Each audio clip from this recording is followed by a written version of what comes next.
Provincial Government ng Camarines Norte inilunsad ang Paleng QRPH Plus sa lalawigan.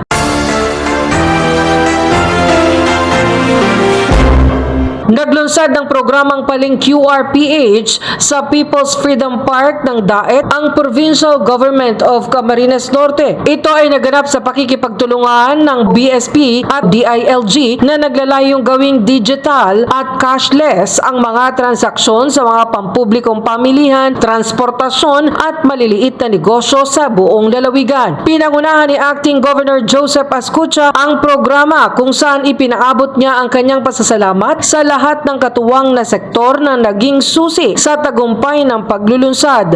Sa atin pong mga department heads na nandito, sa atin pong mga transportation sector na nandito na talaga namang full support sa government ni Governor Dong Padilla at ni Vice Governor Joseph Ascutia, sa lahat po ng ating mga nakabangko, nandito po ang mitik ng mga bangko hanggang tenga, sabi niya, di Mongol mag-i-increase na niya ang transaksyon namin dito sa probinsya ng Camarines Norte. Karamihan po ng mamamayan dito sa atin ay hindi pa nagbabangko. Malaking porsyento pa ng ating mga mamamayan, they don't use banking system dito po sa atin. Ang kanilang ginagawa, itinatago pa rin ang pera nila sa kanilang bahay.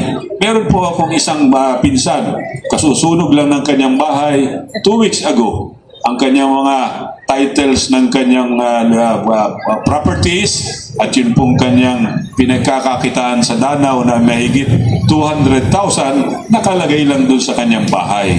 So nasunog ang kanyang bahay, yung kwarto niya, kasama yung kitchen, kasi yung kitchen niya malapit doon sa kwarto niya, nasunog yun. So all of the important things ay nasunog purely because hindi sila gumagamit ng bangko. So this is a lesson for all of us na dapat ang lahat ng ating transaksyon ay ginagawa natin sa pamamagitan ng bangko. Kasi ngayon, ang bangko natin ngayon, reliable na. Pwede na nating pagtiwalaan compare before na nagkakaroon tayo ng mga problema sa banking system. But as of the moment, very stable and very strong ang ating banking system.